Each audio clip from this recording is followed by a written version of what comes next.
Bonjour à tous, aujourd'hui nous allons voir la notion de nombre entier et on va voir trois verbes qui sont comparer, encadrer et intercaler pour le niveau 6e. Donc on va d'abord comparer deux nombres entiers, mais qu'est-ce que ça veut dire comparer? Comparer deux nombres revient à déterminer si l'un est supérieur, c'est-à-dire plus grand, inférieur, c'est-à-dire plus petit, ou égal à l'autre. Il y aura trois choix possibles. Donc ce symbole veut dire supérieur. Supérieur veut dire plus grand. On a un exemple, 12 est plus grand que 8. Si on pense à la bouche du crocodile, on voit que le 12 est du côté du plus grand. La bouche est plus grande. On peut donc dire que 12 est plus grand que 8. Si on met le symbole dans l'autre sens, on a le symbole inférieur. Inférieur qui veut dire plus petit. 7 est plus petit que 10, donc 7 voilà, est plus petit que 10. On a également le symbole égal qui est quand même beaucoup plus connu. Le symbole égal, on l'a déjà vu quand on a essayé de supprimer des zéros inutiles dans la précédente vidéo. Alors, comment on fait pour comparer deux nombres? Donc, première étape, il faut déjà supprimer tous les zéros inutiles. Donc, à gauche du nombre, si besoin. Donc, à ce nombre 0, 9, 5, 4, le 0 qui est à gauche du 9, il sert complètement à rien. On va l'enlever. Déjà, ça évite de se traîner des choses qui servent à rien. Ça fait 954. Pareil pour ce nombre-là, les 4 zéros qui sont à gauche ne servent à rien. Donc une fois qu'on a fait ça, si on veut comparer deux nombres, eh ben on va comparer le nombre de chiffres déjà. Si, pour les nombres entiers seulement, parce que ça ne marche pas pour les nombres décimaux, celui qui en a le plus, c'est celui qui est le plus grand, bien évidemment. Donc comme 4 chiffres est plus grand que 3 chiffres, eh ben, un nombre qui a 4 chiffres est plus grand qu'un nombre qui a 3 chiffres. C'est-à-dire que 2547, il est plus grand que 843, parce qu'il a 4 chiffres, le premier nombre, alors que l'autre, il n'en a que 3. Donc il est forcément plus grand. S'ils ont le même nombre de chiffres, donc ça va arriver assez souvent quand même, on compare chiffre par chiffre d'un même rang en commençant par le plus grand. Donc on commence à gauche. Donc si je veux comparer ces deux nombres-là, on va les prendre chiffre par chiffre en commençant vers la gauche. Donc déjà, je regarde, là, le 3 et le 3 sont identiques. Ça ne me permet pas de décider. On se décale un peu vers la droite. Ensuite, le 2 et le 2 sont toujours identiques. On ne peut pas savoir. Par contre, le suivant sont différents. Il y en a un qui vaut 6, l'autre qui vaut 4.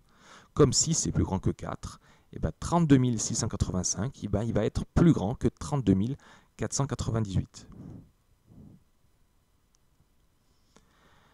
Alors maintenant, on va essayer d'ordonner une liste de nombres, parce que là, on l'a fait pour deux nombres, mais si jamais on a plusieurs nombres, on va essayer de les lister dans un ordre. Donc on a deux ordres à bien connaître, attention à ne pas mélanger. Si on veut ranger une liste de nombres dans l'ordre croissant, ben on va l'écrire du plus petit au plus grand. Dans le mot croissant, il y a le mot croissance, et quand on est en pleine croissance, ben on était petit et on devient grand. Et inversement, si on cherche à ranger une liste de nombres dans l'ordre décroissant, et ben cette fois c'est du plus grand au plus petit. Alors, je vais vous donner une liste de nombres et on va essayer de regarder quelques astuces pour essayer de les ranger dans l'ordre croissant. Donc, voici des nombres que j'ai choisis ici au hasard et on va essayer de les mettre dans l'ordre croissant. Alors, comme on cherche du plus petit au plus grand, on va d'abord chercher tous les nombres avec le plus petit nombre de chiffres. Ici, il y en a 3 qui ont des chiffres qui sont à 3 chiffres. Donc, eux sont les plus petits. Pour les classer, on va regarder le premier chiffre à gauche qui va nous permettre de savoir quel est le plus petit. Donc le plus petit, c'est 480. Comme il commence par un 4, les autres, c'était 5 et 8. Donc on va écrire 480 et pour éviter d'en oublier, on le barre au fur et à mesure. Comme ça, on n'est sûr de ne pas le reprendre ni de l'oublier. Donc 480 qui est plus petit que, ensuite, ça va être 528, comme il y a un 5. Pareil, on le barre, et ensuite 863. Donc on a terminé avec les nombres à 3 chiffres. Maintenant, on va s'occuper des nombres à 4 chiffres. Donc le plus petit, c'est celui qui commence par le 1. Donc c'est 1205. Ensuite, un peu plus compliqué, parce qu'ils commencent tous les deux par un 4. Après, ils ont un 5. Et ensuite, par contre, c'est celui qui est un 7 qui est plus petit. Donc 4574. Et ensuite, 4587. Et il n'y a plus qu'à trouver le dernier qui est tout seul, c'est le seul nombre à 5 chiffres, donc c'est lui forcément le plus grand. Si jamais on vous demande l'ordre de décroissant, donc si vous avez fait l'ordre croissant, c'est déjà facile, il suffit d'écrire tous les nombres que vous avez écrits de gauche à droite, mais cette fois de droite à gauche. Donc commencez par 16 320 et changer l'ordre du signe qui est plus grand que, etc. Et on arrive au plus petit qui est, comme tout à l'heure, 480. On va voir maintenant deux autres mots. On va essayer de voir le mot encadrer un nombre. Donc encadrer un nombre. Donc encadrer un nombre, c'est lui donner deux valeurs, une qui va être inférieure à ce nombre et l'autre qui va être supérieure à ce nombre.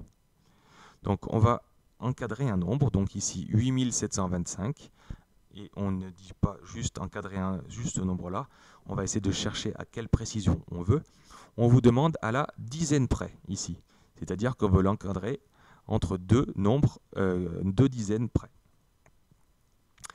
Alors, ce qu'on veut, c'est chercher un nombre qui est plus petit que lui, donc à gauche, et chercher un nombre qui est plus grand que lui, à droite. Donc, pour trouver celui de gauche, c'est le plus simple. On va d'abord chercher le nombre de dizaines. Vu qu'on cherche une précision à la dizaine près, on va chercher le nombre de dizaines à 8725. Donc, j'ai fait une précédente vidéo qui explique comment chercher le nombre de dizaines dans un nombre. Donc, ici, le nombre de dizaines, si on a bien compris ce que j'avais expliqué avant, c'est 872.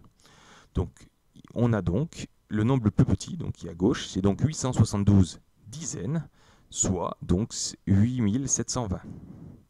Donc ça, c'est le nombre qui est à gauche.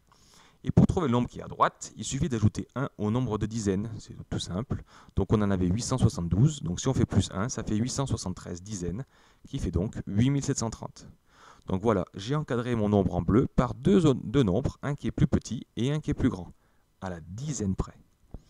Ce qu'on va faire maintenant, c'est faire la même chose. Cette fois, c'est à la centaine près. On va être un peu moins précis, mais on va essayer de le faire à la centaine près. Alors, on va essayer de chercher pour 8725 à la dizaine près. Je cherche toujours le nombre de centaines pour trouver le nombre le plus petit à gauche. Donc, le nombre de centaines, c'est 87. On l'a déjà vu aussi comment on pouvait le faire. Donc, il y a donc 87 centaines qui fait donc 8720. On peut donc écrire 8720 à gauche. Pour trouver le plus grand, comme tout à l'heure, on ajoute 1 au nombre de centaines pour trouver le nombre le plus grand, à droite. Donc on en avait 87, ça fait donc ici 88 centaines, qui fait donc 8800.